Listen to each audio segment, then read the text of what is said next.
Guys, this is Lovecraft's my favorite author, actually, and this is a story called From Beyond, and I have to cut parts of it to make it fit the time slot.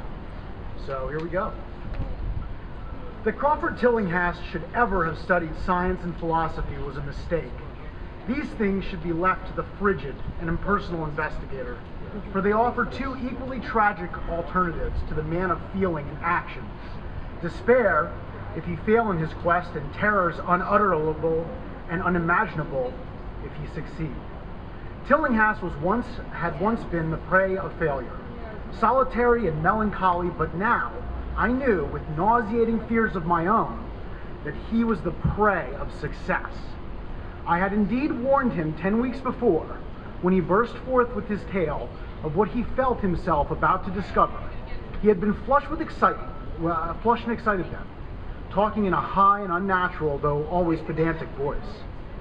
Yet I soon subordinated all my fears to my growing curiosity and fascination. Just what Crawford Tillinghast now wished of me, I could only guess, but that he had some stupendous secret of discovery to impart, I could not doubt. Before I had protested at his unnatural pryings into the unthinkable, now that he had evidently succeeded to some degree, I almost shared his spirit, terrible though the cost of victory had appeared. Up through the dark emptiness of his house, I followed the bobbing candle in his hand. The electricity seemed to be turned off, and when I asked my guide, he said it was for a definite reason. It would be too much. I would dare not. He continued to mutter. I especially noted his new habit of muttering, for it was not like him to talk to himself. We entered the laboratory in the attic, and I observed that detestable electrical machine, glowing with a sickly, sinister, violent luminosity. It was connected with a powerful chemical battery, but seemed to be receiving no current, for I recalled that in its experimental stage it had sputtered and purred when in action. In reply to my question, Tillinghast mumbled that this permanent glow was not electrical in any sense that I could understand. He now seated me near the machine, so that it was on my right, and turned a switch somewhere below the crowning cluster of glass bulbs. The usual sputtering began, turned to a whine, and terminated in a drone so soft as to suggest the return of silence.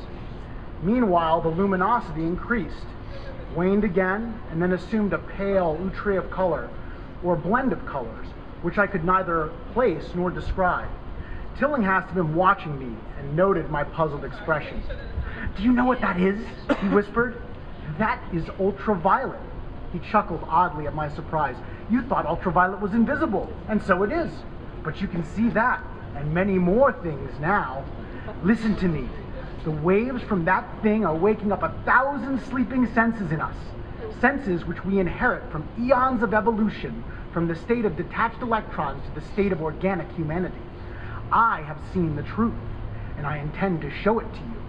Do you wonder how it will seem? I will tell you." Here Tillinghast seated himself directly opposite me, blowing out his candle and staring hideously into my eyes. "Your existing sense organs, ears first, I think, will pick up many of the impressions, for they are closely connected to the dominant organs. Then there will be others. You have heard of the pineal gland?" I laugh at the shallow endocrinologist, fellow dupe of the Freudian.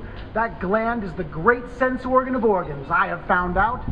It is like sight in the end, and transmutes visual pictures to the brain. If you are normal, that's the way you ought to get most of it. I mean, get most of the evidence from beyond."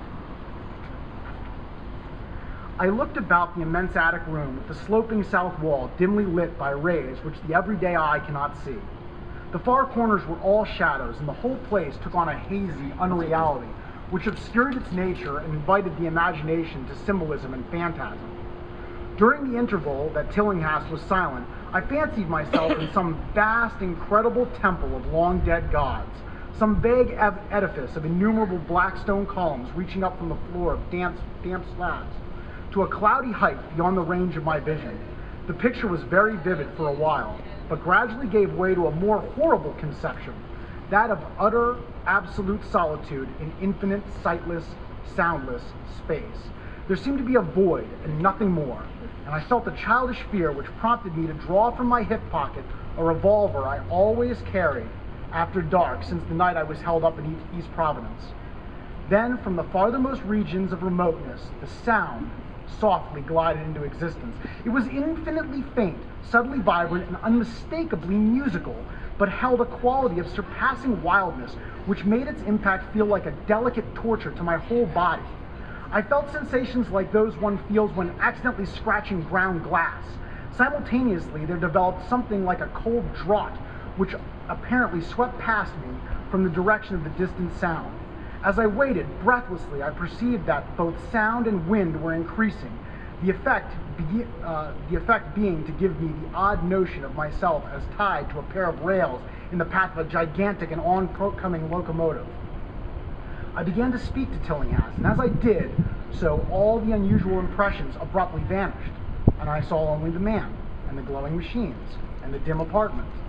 Tillinghast was grinning repulsively at the revolver that I had unconsciously drawn.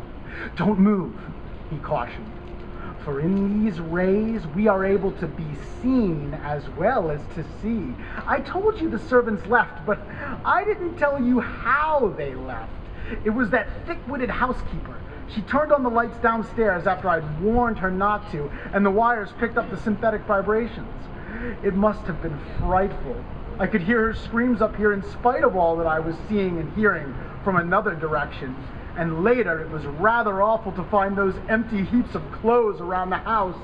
Mrs. Updike's clothes were close to the front hall switch. That's how I know she did it. It got them, all of them. But so long as we don't move, we're fairly safe. Remember, we're dealing with a hideous world in which we are practically helpless. Keep still." The combined shock of the revelation and the abrupt command gave me a kind of paralysis, and in my terror, my mind again opened to the impressions coming from what Tillinghast called beyond.